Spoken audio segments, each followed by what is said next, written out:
Hello guys! Welcome to my YouTube channel again. So, it's me again, your Miss Kunyang. So, ayan, medyo matagal-tagal tayong walang upload dito sa ating YouTube channel. So, ayan, kasi umuwi ako ng Pilipinas, na-stuck ako ng ilang months, so hindi ako nakagawa ng content.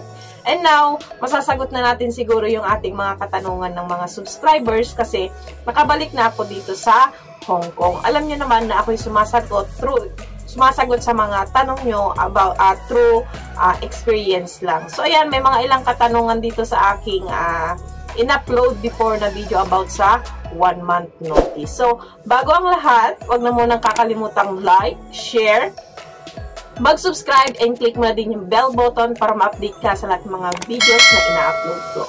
At yun na nga ang ating pag-uusapan ngayon for today's video is yung katanungan ng ating isa sa subscribers na nakapanood ng ating in-upload before about sa ating 1 month notice. So, ito yung kanyang comment. So, nasa screen ko kung ano yung comment niya.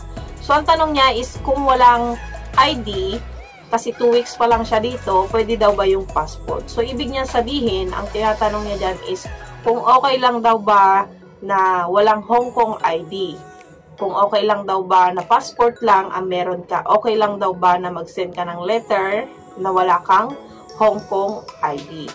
So, ayun guys, sasagutin natin yung katanungan ng ating subscribers na ang tanong niya is kung pwede daw ba na walang Hong Kong ID dahil 2 weeks pa lang siya dito sa Hong Kong. Kung okay lang daw ba na passport. So, ang suggestion ko po dyan is okay lang din naman po. Kasi yun naman pong Hong Kong ID is para lang naman makilala nila kayo. So, pagkakakilanlan nyo para matrace nila kayo na kayo nga yung nasa visa. Kasi visa naman po and kontrata yung pinaprocess sa immigration. So, pwede naman po yun na passport lang. Kasi pagkakakilanlan pa rin naman po yun. Identity pa rin naman yun. So, okay lang din po na passport. And syempre, huwag kakalimutang ilagay yung contract number. So, yun. Pero kung meron naman kayong Hong Kong ID, much better po na Hong Kong ID yung ilagay nyo. So, yun guys, I hope na nasagot ko po yung inyong katanungan. And if ever na meron pa kayong ibang katanungan, as long as kaya kong sagutin, ay sasagutin natin dito sa paggawa ng ating video.